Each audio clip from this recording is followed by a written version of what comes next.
Dear viewers, আপনারা যে যেখান থেকে দেখছেন এবং শুনছেন আপনাদের সবাইকে স্বাগত জানাচ্ছি আমাদের আজকের আলোচনায়। আজকে আমরা র্যান্ডমলি বেশ কিছু প্রশ্ন সিলেকশন করব, যেগুলো গ্রামীণ ব্যাংকের 14 তারিখ এবং 22 তারিখের যে পরীক্ষা অনুষ্ঠিত হবে আপনাদের, সেই পরীক্ষাগুলোর জন্য খুবই গুরুত্বপূর্ণ এবং এই প্রশ্নগুলো সর্বশেষ সাজেশন হিসেবে আমি ইনক্লুড করছি। ওকে, তো আপনারা অবশ্যই প্রথম থেকে শেষ পর্যন্ত মনোযোগ সহকারে ভিডিওটা দেখবেন। তো প্রথমেই বলা হচ্ছে, সুশাসন শব্দটি সর্বপ্রথম কোন সংস্থা সুস্পষ্টভাবে ব্যাখ্যা করে? সঠিক উত্তর হচ্ছে বিশ্বব্যাংক। সুশাসন শব্দটি সর্বপ্রথম কোন সংস্থা সুস্পষ্টভাবে ব্যাখ্যা করে? সঠিক উত্তর হচ্ছে বিশ্বব্যাংক। এই প্রশ্নটা দেখেন, বলা হচ্ছে নিরপেক্ষ ও শক্তিশালী গণমাধ্যমের অনুপস্থিতি কিসের অন্তরায়? নিরপেক্ষ ও শক্তিশালী গণমাধ্যমের অনুপস্থিতি হচ্ছে সুশাসনের অন্তরায়। খুবই গুরুত্বপূর্ণ প্রশ্ন এটা, কেননা প্রথম ধাপে যে পরীক্ষা অনুষ্ঠিত হয়েছিল সেখানে কিন্তু গুড গভর্নেন্স বা এই সুশাসন থেকে কিন্তু প্রশ্ন এসেছিল। ঠিক আছে, এই দুটো প্রশ্ন আমি অন্তর্ভুক্ত করেছি। এই দুটো প্রশ্নের মধ্যে যে কোনো একটা প্রশ্ন কিন্তু আসার চান্স রয়েছে। ইংরেজির এই প্রশ্নটা দেখেন, বলা হচ্ছে which is the noun of the word wise? Which is the noun of the word wise? ওয়াইজের নাউন হচ্ছে উইজডম। মনে রাখতে হবে, ওয়াইজ এর নাউন হচ্ছে উইজডম। স্ক্রিনের এটা দেখেন, বলা হচ্ছে বাংলাদেশের একমাত্র পাহাড়ি দ্বীপ কোনটি? সঠিক উত্তর হচ্ছে মহেশখালী। বাংলাদেশের একমাত্র পাহাড়ি দ্বীপ হচ্ছে মহেশখালী। কচু শাক বিশেষভাবে মূল্যবান যে উপাদানের জন্য, তা হলো লৌহ। খুব বারবার আসে এই প্রশ্নটা। এই প্রশ্নটা কিন্তু বিজ্ঞান ও প্রযুক্তিতে আসতে পারে, মানে সাধারণ বিজ্ঞানের প্রশ্ন হিসেবে আসতে পারে যে কচু শাক বিশেষভাবে মূল্যবান যে উপাদানের জন্য, সেটা হচ্ছে লৌহ। 254 নম্বর প্রশ্নটা দেখেন, বলা হচ্ছে বাক্যের সম্বোধনের পর কোন চিহ্ন বসে? সঠিক উত্তর হচ্ছে কমা। বাক্যের সম্বোধনের পর কোন চিহ্ন বসে? সঠিক উত্তর কমা বসে। 255 বলা হচ্ছে প্রথিত শব্দের অর্থ কোনটি? মনে রাখতে হবে, প্রথিত শব্দের সঠিক অর্থ হচ্ছে বিখ্যাত। প্রথিত শব্দের অর্থ বিখ্যাত। মুক্তি এর সঠিক প্রকৃতি ও প্রত্যয় কোনটি? মুক্তি এর সঠিক প্রকৃতি ও প্রত্যয় হচ্ছে ক নম্বর যে অপশনটা রয়েছে, অর্থাৎ মুচ যোগ তি, মুক্তি। মুক্তি এর সঠিক প্রকৃতি ও প্রত্যয় হচ্ছে মুচ যোগ তি, মুক্তি। ওকে, 270 নম্বরে বলা হচ্ছে খিড়কি শব্দের বিপরীতার্থক শব্দ কোনটি? মনে রাখতে হবে, খিড়কি শব্দের বিপরীতার্থক শব্দ হচ্ছে সিংহদ্বার। খিড়কি, সিংহদ্বার। স্ক্রিনের এই প্রশ্নটা দেখেন, বলা হচ্ছে যা বলা হবে এর বাক্য সংকোচন কোনটি? মনে রাখতে হবে, যা বলা হবে এর বাক্য সংকোচন হচ্ছে বক্তব্য। তার মানে এই প্রশ্নটার সঠিক উত্তর হচ্ছে বক্তব্য। নিত্য স্ত্রীবাচক শব্দ কোনটি? নিত্য স্ত্রীবাচক শব্দ হচ্ছে এখানকার 4টা অপশনের মধ্যে সৎমা। নিত্য স্ত্রীবাচক শব্দ হচ্ছে সৎমা। 322 নম্বর প্রশ্নটা দেখেন, বলা হচ্ছে পৃথিবীতে সবচেয়ে মূল্যবান ধাতু কোনটি? পৃথিবীতে সবচেয়ে মূল্যবান ধাতু হচ্ছে প্লাটিনাম। মনে রাখবেন, হীরা কিন্তু নয়। স্বর্ণ, হীরা, সিলভার, প্লাটিনাম। মনে রাখতে হবে, পৃথিবীতে সবচেয়ে মূল্যবান ধাতু হচ্ছে প্লাটিনাম। তবে সবচেয়ে শক্ত ধাতু যদি প্রশ্ন আসতো তাহলে কিন্তু সঠিক উত্তর হতো হীরা। ঠিক আছে, তাহলে সবচেয়ে মূল্যবান ধাতু কোনটি? সঠিক উত্তর প্লাটিনাম। স্ক্রিনের এই প্রশ্নটা দেখেন, বলা হচ্ছে বাংলা ভাষার উৎস কি? বাংলা ভাষার উৎস হচ্ছে ঘ নম্বর যে অপশনটা রয়েছে, অনার্য ভাষা হচ্ছে বাংলা ভাষার উৎস। খুব ভালো করে মনে রাখতে হবে, অনার্য ভাষা হচ্ছে বাংলা ভাষার উৎস। ঠিক আছে, এবারে অত্যন্ত গুরুত্বপূর্ণ একটা প্রশ্ন, বিভক্তিহীন নামপদকে কি বলে? সঠিক উত্তর হচ্ছে বিভক্তিহীন নামপদকে বলা হয় প্রাতিপদিক। মনে রাখতে হবে, বিভক্তিহীন নামপদকে বলা হয় প্রাতিপদিক। কোনটি উপপদ তৎপুরুষের উদাহরণ? সঠিক উত্তর হচ্ছে ক নম্বর অপশনটা, ছেলে ধরা। উপপদ তৎপুরুষের উদাহরণ হচ্ছে ছেলে ধরা। স্ক্রিনের এই প্রশ্নটা দেখেন, বলা হচ্ছে the memoranda dash not important. সঠিক উত্তর are. The memoranda are not important. এই প্রশ্নটা দেখেন, বলা হচ্ছে may Allah help you. It is an optative sentence, exclamatory sentence, assertive sentence, নাকি নান অফ দ্য অ্যাবভ? সঠিক উত্তর optative sentence. May Allah help you, এটা একটা অপটেটিভ সেন্টেন্স। প্রত্যাবর্তন শব্দের সন্ধি বিচ্ছেদ কোনটি? প্রতি যোগ আবর্তন, ভালো করে মনে রাখতে হবে, প্রতি যোগ আবর্তন প্রত্যাবর্তন শব্দের সঠিক সন্ধিবিচ্ছেদ। He runs fast. Here the underline word, underline দেওয়া রয়েছে ফাস্টের নিচে, সঠিক উত্তর হচ্ছে an adverb. He runs fast, here the underline word is an adverb. স্ক্রিনের এই প্রশ্নটা কিন্তু খুবই গুরুত্বপূর্ণ একটা প্রশ্ন। I wish I dash go travelling around the world, সঠিক উত্তর হচ্ছে could. I wish I could go travelling around the world. এই অঙ্কটা দেখেন, বলা হচ্ছে কি a plus B equal √7, a minus B equal to √5 হলে 8ab into a square plus B square equal to what? তাহলে বলেন তো অঙ্কটাতে কি দেওয়া আছে? a প্লাস বি এর ভ্যালু দেওয়া আছে √7 আর a মাইনাস বি এর ভ্যালু দেওয়া আছে √5। কি বলা হচ্ছে? কার মান বের করার কথা বলা হচ্ছে? বলা হচ্ছে যে 8ab into a square plus B square equal to what, এটার মান কত? তো মনে রাখেন এ বি এর সূত্র নিশ্চয়ই আমরা জানি, তাহলে এ বি এর সূত্র হচ্ছে a প্লাস বি ভাগ 2 তার উপর whole square minus a minus B ভাগ 2 তার উপর হোল স্কোয়ার, এটা এ বি এর সূত্র। সেকেন্ড ব্র্যাকেট ক্লোজ করলাম, আবার সেকেন্ড ব্র্যাকেট দিলাম a স্কোয়ার প্লাস বি স্কোয়ারের, মানে এগুলো আসলে সূত্র না, এ বির এটা অনুসিদ্ধান্ত, এটাও আমরা অনুসিদ্ধান্ত বসাবো। তাহলে a plus B whole square plus a minus B whole square ভাগ 2, এটা হচ্ছে a স্কোয়ার প্লাস বি স্কোয়ারের অনুসিদ্ধান্ত। এখন আপনারা হয়তো প্রশ্ন করতে পারেন যে আচ্ছা এই অনুসিদ্ধান্তগুলোই যে বসবে সেটা কিভাবে বুঝবো? এটা বোঝার ওয়ে আছে। যারা ম্যাথমেটিক্স কিছুটা ভালো পারেন তারা কিন্তু বুঝতে পারেন যে কখন কোন অনুসিদ্ধান্ত প্রয়োগ করতে হবে, এই মান দুটো দেখেই কিন্তু সিদ্ধান্ত নিতে হয়। আর সবগুলো অনুসিদ্ধান্ত সম্পর্কে যদি ধারণা না থাকে তাহলে কিন্তু আপনারা ডিসিশনটা নিতে পারবেন না। এই জন্য অনুসিদ্ধান্তগুলো শিখতে হবে ভালো করে। তাহলে a প্লাস বি ভাগ 2, তাহলে a প্লাস বি এর মান কত? √7, তাহলে √7 ভাগ 2 তার উপর আমরা হোল স্কোয়ার দিলাম, মাইনাস এটার মান কত? √5, তাহলে √5 ভাগ 2 তার উপর whole square, second bracket close. এবার a প্লাস বি এর মান কত?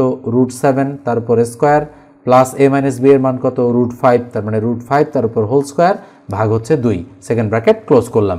এবার দেখেন আমরা ইকুয়াল 8 দিব, দিয়ে স্কোয়ার রুট কাটা, তার মানে উপরে 7, নিচে কিন্তু স্কোয়ারটা পাচ্ছে তার মানে 4, মাইনাস উপরে স্কোয়ার রুট কাটা তার মানে 5, নিচে 2কে স্কোয়ার পাচ্ছে তার মানে 4, এটা আমরা পেয়ে গেলাম একটা। এরপর আসেন 7, এটা কাটা, এটা কাটা, 7 5 12, 12কে 2 দিয়ে ভাগ করলে 6, তার মানে একবারে আমি এটা 6 নিয়ে আসলাম। এবার আসেন আমরা 8 দ্বারা এটাকে গুণ করব, 8 দ্বারা এটাকে গুণ করব, তাহলে আমরা কি পাচ্ছি? 8 ইন্টু 7 ভাগ 4 মাইনাস 8 ইন্টু 5 ভাগ 4, আসলে ভিতরে লসাগু করে নেওয়া যেত, আমি করলাম না, ইন্টু হচ্ছে 6, তাই না? তাহলে ইন্টু কত দিয়ে দিলাম? 6 দিয়ে দিলাম। তাহলে 4 দুগুণ 8 2, 7 দুগুণ 14, মাইনাস 4 দুগুণ 8 2, 5 দুগুণ 10, আর কত থাকলো এখানে? 6। তাহলে 14 থেকে 10 গেলে 4, 4 আর 6 গুণ করলে 4 6 24, তার মানে এইভাবে আমরা অ্যান্সার বের করলাম 24, তার মানে 426 নম্বর অঙ্কের উত্তর হচ্ছে 24। ওকে, নিঃসন্দেহে এই উত্তরটা রাইট। এবার আমরা পরের অঙ্কে চলে যাচ্ছি।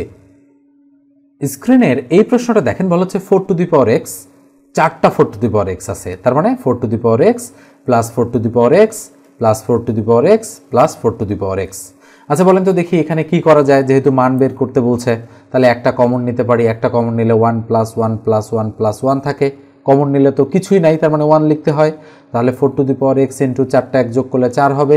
তাহলে বলেন দেখি 4 এর উপর এক্স, তার মানে 2 এর উপর স্কোয়ার করতে পারি, তার উপর এক্স ইন্টু হচ্ছে 4 মানে 2 এর স্কোয়ার, তাহলে ইকুয়াল পাওয়ার গুণ হয়, তাহলে 2 এর উপর 2x ইন্টু 2 এর উপর 2, তাহলে বলেন তো 2 2 এর মধ্যে একটা 2, তাহলে উপরে 2x প্লাস 2, তাহলে নিঃসন্দেহে আমরা বলতে পারি এই যে খ নম্বর যে অপশনটা রয়েছে 2 to the power 2x plus 2, এটাই হচ্ছে আমাদের সঠিক উত্তর। তো এরপর যে একটু বলি, চাকরির ম্যাথ যদি আপনারা আমার কাছে শিখতে চান তাহলে অবশ্যই 01642702760 এই নাম্বারে যোগাযোগ করবেন হোয়াটসঅ্যাপে, এবং অবশ্যই আপনারা টেক্সট দিয়ে হচ্ছে আমার সঙ্গে যোগাযোগ করবেন, এবং যদি কোনো কথা থাকে তাহলে সেগুলো বলবেন সেখানে। আমি মোটামুটি 4 বা 5 মাস মেয়াদি গণিত কোর্সটা করিয়ে থাকি আপনাদের একেবারে রিজনেবল একটা প্রাইসে, এবং 0 থেকে শুরু করে একেবারে প্রো লেভেল অবধি আপনারা শিখতে পারবেন আমার কাছে। এবার আসেন আমরা পরের প্রশ্নে চলে যাচ্ছি। 485 নম্বর প্রশ্নটা দেখেন, বলা হচ্ছে র্যাঙ্ক শব্দের বাংলা পরিভাষা কি? র্যাঙ্ক শব্দের বাংলা পরিভাষা হচ্ছে পদমর্যাদা। খুব ভালো করে মনে রাখতে হবে, র্যাঙ্ক মানে হচ্ছে পদমর্যাদা। ওকে, এবার আমরা পরেরটাতে যাচ্ছি। She insisted on dash living the house, সঠিক উত্তর হচ্ছে ঘ নম্বর অপশনটা his. She insisted on his leaving the house. এই প্রশ্নটা দেখেন খুবই গুরুত্বপূর্ণ একটা প্রশ্ন। বলা হচ্ছে হি does not adhere dash any principal. সঠিক উত্তর হচ্ছে টু। নিশ্চয়ই আপনারা জানেন অ্যাডহেয়ার টু হয়। He does not adhere to any principle. 514 নম্বরটা দেখেন, বলা হচ্ছে when one makes a promise one must not go dash on it. সঠিক উত্তর হচ্ছে back. When one makes a promise one must not go back on it. সঠিক উত্তর back, BACK। 533 নম্বরটা দেখেন, বলা হচ্ছে walk fast lest you should miss the train this is a dash. অর্থাৎ কোন ধরনের sentence? Simple sentence, compound sentence, complex sentence নাকি ইন্টারোগেটিভ সেন্টেন্স? সঠিক উত্তর complex. Walk fast lest you should miss the train, এটা হচ্ছে কমপ্লেক্স সেন্টেন্স। স্ক্রিনের এই প্রশ্নটা দেখেন, গুরুত্বপূর্ণ একটা প্রশ্ন। বলা হচ্ছে বাংলাদেশ সদস্য নয় নিম্নের কোন সংস্থার? ILO, সার্ক, ন্যাটো নাকি বিমস্টেক? সঠিক উত্তর NATO, North Atlantic Treaty Organisation এর সদস্য নয় বাংলাদেশ। খুব ভালো করে মনে রাখতে হবে, বাংলাদেশ সদস্য নয় ন্যাটো এর। পানিতে দ্রবীভূত অক্সিজেন কোথায় অবস্থান করে? সঠিক উত্তর হচ্ছে পানির উপরিভাগে। মনে রাখতে হবে পানিতে দ্রবীভূত অক্সিজেন কোথায় অবস্থান করে? সঠিক উত্তর হচ্ছে পানির উপরিভাগে। 614 নম্বরটা দেখেন, বলা হচ্ছে বিশ্বব্রহ্মাণ্ডের সবচেয়ে বেশি গ্যাসটি হলো অক্সিজেন, কার্বন ডাইঅক্সাইড, নাইট্রোজেন নাকি হাইড্রোজেন? সঠিক উত্তর নাইট্রোজেন। মনে রাখতে হবে বিশ্বব্রহ্মাণ্ডের সবচেয়ে বেশি গ্যাসটি হলো নাইট্রোজেন। স্ক্রিনের এই প্রশ্নটা ইকোনমিক্স বা অর্থনীতি রিলেটেড। বলা হচ্ছে if the price is low demand কি হবে? Will be increased, will increase, is increased, would be increased. এটা একই সাথে ইংরেজিরও প্রশ্ন। সঠিক উত্তর হচ্ছে will increase. If the price is low, তার মানে দাম যদি কমে যায়, ডিমান্ড কি হবে? উইল ইনক্রিজ, মানে ডিমান্ড বাড়বে। তার মানে দাম কমলে চাহিদা বাড়বে, এটার কথাই বলা হচ্ছে যে if the price is low, তার মানে দাম যদি কমে যায় তাহলে কি হবে? ডিমান্ড বেড়ে যাবে। ওকে, এই জন্য সঠিক উত্তর উইল ইনক্রিজ। 628 বলা হচ্ছে কার্যে বিরতি অর্থে কোন বাগধারাটি প্রযোজ্য? সঠিক উত্তর হাত গুটানো। কার্যে বিরতি অর্থে কোন বাগধারাটি প্রযোজ্য? সঠিক উত্তর হচ্ছে হাত গুটানো। স্ক্রিনের এই প্রশ্নটা দেখেন, বলা হচ্ছে অনির্বচনীয় শব্দটির অর্থ কি? সঠিক উত্তর হচ্ছে বর্ণনাতীত, মানে যাহা বর্ণনা করা যায় না সেটাই হচ্ছে অনির্বচনীয়। তাহলে অনির্বচনীয় শব্দটির অর্থ হচ্ছে বর্ণনাতীত। 637 নম্বর প্রশ্নটা কিন্তু খুবই সুন্দর একটা প্রশ্ন। বলা হচ্ছে to break the ice means, সঠিক উত্তর to start a conversation. To break the ice means to start a conversation. অহরহ শব্দের সন্ধি বিচ্ছেদ, মানে সঠিক সন্ধি বিচ্ছেদ কোনটি? সঠিক উত্তর অহ যোগ অহ। ওকে, মানে গ নম্বর অপশনটা একটু ভালো করে খেয়াল করবেন, এগুলো কিন্তু ভুল হওয়ার চান্স খুবই বেশি। অহ যোগ অহ, এটা হচ্ছে অহরহ শব্দের সঠিক সন্ধি বিচ্ছেদ। স্ক্রিনের এই প্রশ্নটা দেখেন, বলা হচ্ছে if I dash you I would not have done this. সঠিক উত্তর were. If I were you I would not have done this. স্ক্রিনের এই প্রশ্নটা দেখেন, এটা একটা অঙ্ক। বলা হচ্ছে একটি 50 মিটার লম্বা মই একটি খাড়া দেয়ালের সাথে হেলান দিয়ে রাখা হয়েছে। মইয়ের এক প্রান্ত মাটি হতে 40 মিটার উচ্চতায় দেয়ালকে স্পর্শ করে, মইয়ের অপর প্রান্ত হতে দেয়ালের দূরত্ব কত মিটার? খুবই সুন্দর একটা অঙ্ক এটা। তো ধরলাম একটি 50 মিটার লম্বা মই একটি খাড়া দেয়াল, তার মানে দেয়াল হচ্ছে, ধরলাম আমি এটা হচ্ছে একটা দেয়াল খাড়া, দেয়ালের সাথে 50 মিটার লম্বা মই হচ্ছে কি করা আছে? হেলান দিয়ে রাখা হয়েছে এবং মইয়ের এক প্রান্ত মাটি হতে 40 মিটার উচ্চতায় দেয়ালকে স্পর্শ করে। তো ধরে নিলাম যে এটা হচ্ছে একটা মই মাটি হতে এই পর্যন্ত এই উচ্চতায় দেয়ালকে স্পর্শ করছে এবং এই প্রান্তটা কিন্তু লেগে আছে এখান থেকে এই পর্যন্ত, এটাই কিন্তু বলার চেষ্টা করা হয়েছে। আপনারা যদি একটু খেয়াল করেন ভালো করে, তাহলে দেখবেন যে এটা যদি হয় এ, এটা বি, এটা কি? এটা হচ্ছে দেয়াল আর এটা হচ্ছে মই। হ্যাঁ, তাহলে এটা দেয়াল আর এটা মই কত? 50 মিটার লম্বা মই, তাহলে মইটা হচ্ছে 50। আর কি বলা হচ্ছে যে মইয়ের এক প্রান্ত মাটি হতে 40 মিটার উচ্চতায় দেয়ালকে স্পর্শ করে। তাহলে মইয়ের একটি 50 মিটার লম্বা মই একটি খাড়া দেয়ালের সাথে হেলান দিয়ে রাখা আছে, তার মানে এটা মই। আচ্ছা, মইয়ের এক প্রান্ত মাটি হতে, মইয়ের এক প্রান্ত তাহলে মাটি হতে 40 মিটার উচ্চতায় দেয়ালকে স্পর্শ করে, তার মানে 40 মিটার উচ্চতায় দেয়ালকে স্পর্শ করে একটা প্রান্ত, তার মানে এই দেয়ালটার উচ্চতা 40 মিটার। তাহলে মইয়ের অপর প্রান্ত হতে দেয়ালের দূরত্ব কত, তার মানে এই প্রান্ত থেকে এই প্রান্ত এতটুকু বের করতে বলা হচ্ছে। তাহলে নিশ্চয়ই আমরা বুঝতে পারছি। তো আমরা এটাকে সি ধরলাম, তাহলে এটা এ, এটা বি, এটা সি। তাহলে আমরা বলতে পারি যে অতিভুজের উপর যদি স্কোয়ার হয় তাহলে সেটা ইকুয়াল লম্ব স্কোয়ার যোগ হচ্ছে ভূমি স্কোয়ার। তাহলে নিঃসন্দেহে বুঝতে পারছেন পিথাগোরাসের উপপাদ্য প্রয়োগ হবে। তাহলে অতিভুজ হচ্ছে 50, তাহলে আমরা 50-এর উপর স্কোয়ার করলাম, লম্ব হচ্ছে 40, তাহলে 40-এর উপর স্কোয়ার, প্লাস ভূমি হচ্ছে এক্স ধরে নিলাম, তাহলে এক্সের উপর স্কোয়ার। তাহলে বলেন তো 50-50 গুণ করলে 5-5-এ 25, 2500, এটা এইদিকে আসলে মাইনাস হবে, 4-4-এ 1600 ইকুয়াল হচ্ছে এক্স স্কোয়ার। এক লাইন কমালাম, 2500 থেকে 1600 বাদ দিলে কত হবে বলেন তো দেখি। নিঃসন্দেহে আমাদের 900 হবে, ইকুয়াল হচ্ছে এক্স স্কোয়ার। তাহলে সুতরাং এক্স ইকুয়াল টু কত, 900-কে যদি আমরা রুট করি, কেননা এই দিকের স্কোয়ার যদি এই দিকে আসলে কি হবে, এক্স ইকুয়াল টু রুট 900 হবে, তাই না? তাহলে 900-কে রুট করলে হয় 30। তার মানে আমরা বলতে পারি যে এটা হচ্ছে আমাদের সঠিক উত্তর 30। তাহলে এটা 30, এটা 40, এটা 50। তাহলে নিঃসন্দেহে আমাদের সঠিক উত্তর হচ্ছে 30। তাহলে এই অঙ্কটা কিন্তু গুরুত্বপূর্ণ রয়েছে, অঙ্কটা কিন্তু আসতে পারে, একটু ভালো করে আপনারা খেয়াল করবেন। দেখতে পাচ্ছেন স্ক্রিনের হচ্ছে এই যে অঙ্কটা উত্তর ছিল 30। এবার আসেন 722 নম্বর অঙ্ক। বলা হচ্ছে a plus B plus C equal to 0, তাহলে a cube plus B cube plus C স্কোয়ারের মান কত? আসলে এই অঙ্ক করার দরকার নেই, এই অঙ্কটা আসলে কিছুটা ভুল রয়েছে, তো আমি আপাতত এই অঙ্কটা করাচ্ছি না। স্ক্রিনের এই প্রশ্নটা দেখেন, 741-এ বলা হচ্ছে the word decade means, decade মানে হচ্ছে কিন্তু আসলে 10-এর সাথে সম্পর্কিত। ডিকেড বলা হচ্ছে a period of the 10 years, এটা হচ্ছে decade. The word decade means the period of the 10 years, ঠিক আছে। এবং একই সাথে এই প্রশ্নটাও একটু দেখেন, 742 নম্বর প্রশ্নটা বলা হচ্ছে রবীন্দ্রনাথ ঠাকুর জাতীয় সঙ্গীতের সুর নিয়েছেন কোন গানের সুর থেকে? সঠিক উত্তর কিন্তু বাউল গানের সুর থেকে। ওকে, তো আমরা মানে হচ্ছে রবীন্দ্রনাথ ঠাকুরের জাতীয় সঙ্গীত নিয়ে বেশ কিছু বিতর্ক রয়েছে সমসাময়িকভাবে, এই জন্য কিন্তু এই প্রশ্নটা আসতে পারে যে রবীন্দ্রনাথ ঠাকুর জাতীয় সঙ্গীতের সুর নিয়েছেন কোন গানের সুর থেকে? বাউল গানের সুর থেকে কিন্তু এটি তিনি নিয়েছেন। 758 নম্বর প্রশ্নটা কিন্তু অনেক গুরুত্বপূর্ণ। বলা হচ্ছে what does CV stand for? CV বলতে আসলে কি বোঝায়? সিভি হচ্ছে কিন্তু কারিকুলাম ভিটাই, ঠিক আছে, ভালো করে মনে রাখতে হবে এই অংশটুকু। সিভি মানে হচ্ছে কারিকুলাম ভিটাই। ওকে, 764 নম্বর প্রশ্নটা দেখেন, বলা হচ্ছে a lot of news in those papers dash unreliable. সঠিক উত্তর হচ্ছে ইজ, ভালো করে মনে রাখতে হবে, ইজ আনরিলায়েবল।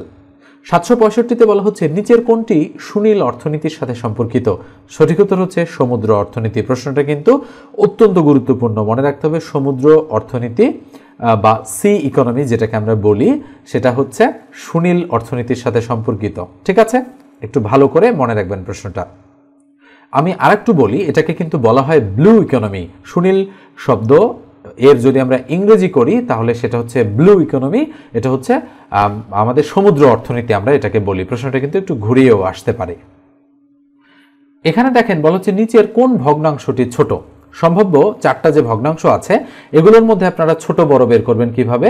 প্রথমত ভগ্নাংশগুলোকে আপনারা পাশাপাশি লিখবেন, 1/3, 3/7, 2/5 এবং 4/9। পাশাপাশি যখন লেখা শেষ হবে তখন আপনারা কম্পেয়ার শুরু করবেন। কিভাবে কম্পেয়ারটা করতে হয় দেখেন, আমি এটা ক লিখেছি, এটা খ, এটা গ আর এটা ঘ। কম্পেয়ার করতে হয় এই কোনাকুনি গুণ করে। আচ্ছা বলেন তো 7 আর 1 গুণ করলে 7 হয়, 3 আর 3 গুণ করলে 9 হয়। মনে রাখবেন এই কোনাটা গুণ করে প্রথমটার নিচে বসাতে হবে। যেহেতু ছোটটা বের করতে বলেছে, বলেন তো 7 ছোট নাকি 9 ছোট? অবশ্যই 7, তাহলে এটাকে কেটে দেবেন। তার মানে এই দুটোর মধ্যে ছোট হচ্ছে 7, তাই হচ্ছে এটা ছোট। এবার আসেন এই কোনাটা গুণ করব, তার মানে এটা আর এটা কম্পেয়ার, তাহলে 5 আর 5 আর 3 দুগুণ 6, তাহলে 6, বড় 5 ছোট, তার মানে এটা কেটে দিলাম যেহেতু ছোটটা বের করতে বলছে। এবার আমরা এটার সাথে এটার কম্পেয়ার করব, 9 আর 9 আর 3 4 12। কোনটা ছোট? 9 ছোট, 12 বড়, তার মানে এটা ক্রস করে দিলাম যেহেতু 12 বড়, তার মানে নিঃসন্দেহে 1/3 হচ্ছে আমাদের সঠিক উত্তর। সঠিক উত্তর কোথায় দেখেন? ক নম্বর অপশনে। নিশ্চয়ই বুঝতে পারছেন। পেনি ওয়াইজ পাউন্ড ড্যাশ, সঠিক উত্তর হচ্ছে ফুলিশ। মনে রাখতে হবে পেনি ওয়াইজ পাউন্ড, সঠিক উত্তর ফুলিশ। তো এই হচ্ছে আমাদের আজকের আলোচনাটা কেমন লাগলো অবশ্যই আপনারা লিখে জানাবেন। ওকে। আর আমি হচ্ছে ভিডিওগুলো আপলোড করছি জাস্ট আমার ধারণা থেকে যে এখান থেকে যদি 2-3টা প্রশ্ন কমন এসে যায় তাহলে আপনাদের মোটামুটি একটা বেনিফিট হবে। ঠিক আছে, আমি যে সাজেশন দিয়েছি সেটা পড়তে থাকেন। আর এখন পর্যন্ত যারা কালেক্ট করেননি তারা অবশ্যই বাংলা, ইংরেজি, সাধারণ জ্ঞান, গণিত, তথ্য প্রযুক্তি, সাধারণ বিজ্ঞান, লিখিত সব কিছু মিলায় আমার কাছে সাজেশন রয়েছে। এমসিকিউ রয়েছে 1200 প্রশ্ন। যদি আপনারা ঠিকঠাকভাবে পড়তে পারেন তা মোটামুটি 60% কিন্তু সেখান থেকে কমন পেয়ে যাবেন। ওকে, তো আমি নম্বরটা দিয়ে দিচ্ছি 01642702760। এই নাম্বারে হোয়াটসঅ্যাপে টেক্সট করবেন। ওকে, মেসেজ করবেন আপনারা হোয়াটসঅ্যাপ নম্বরে। সাজেশনের প্রাইস হচ্ছে 70 টাকা।